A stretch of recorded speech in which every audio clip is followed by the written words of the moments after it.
Padai dah. Saya mau tahu dah pak kerja kita dah. Sudah kemah dah. Wak gapo. Dah. Nanti pak tengok dah. Ni, mari ni. Oh, padai pak ni. Ni okey. Oh, ni okey. Ni okey kita ni. Oh, mana okey lagi? 3 orang yang dapat dah aja. Mana nu? Oh. Oh, ada Pak Mung. Aduh, Mang. Mang. Oi.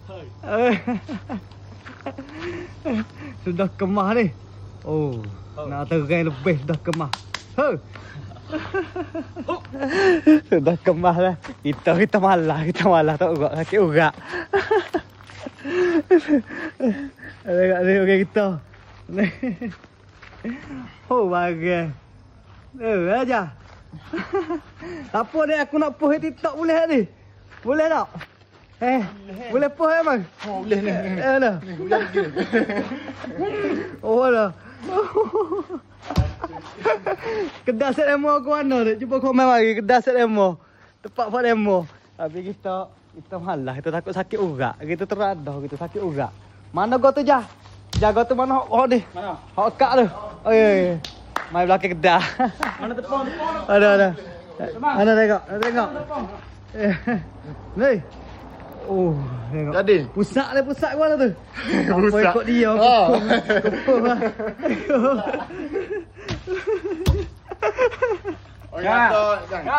Orang kata nak kurang bucik, sebab perut ni jadi bucik dak. Kurang bucik. Cara kurang bucik dah. Kurang bucik dah ni. Emang bucik benar emang tu. Nak kurang bucik ni. Ya. Sebab set kita ni bedang ngak memang tak ada bucik lagi. Tapi pok dia duk main juga slow. Pun kita ni dia bucik kuat dak. Bucik dah. Tapi comel. Apa bulan duk main comel rubah? Baru sebulan. Sebulan? Sebulan. Oh, padat. Awal bos hari. Cukup 3 minit halu video. Gini. Boleh. Aduh, pada tubuh. Tu, sebulan. Sebulan boleh taruh tu dah. Malam ni. Malam ni. Sikit kaki. Mana emang? Mana? Aduh, memang bulan.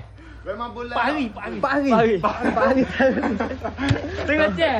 Tengah jam taruh ni. Tengah jam. Memang jangan bulan lebih. Bulan lebih. Aku mana pak dia nampak dia dah. Tengok orang jadi je. Okey dah. Siapa-siapa tengok video ni tu, kalau ada kedai-kedai siapa tu, cuba boleh lepas kemah.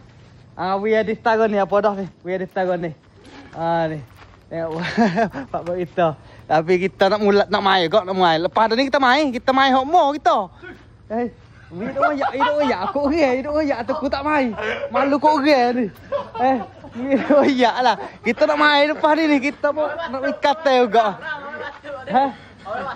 Batuk dah. Hidup oyak lah tu aku tak main nama tu aku bau pula. Assalamualaikum tu.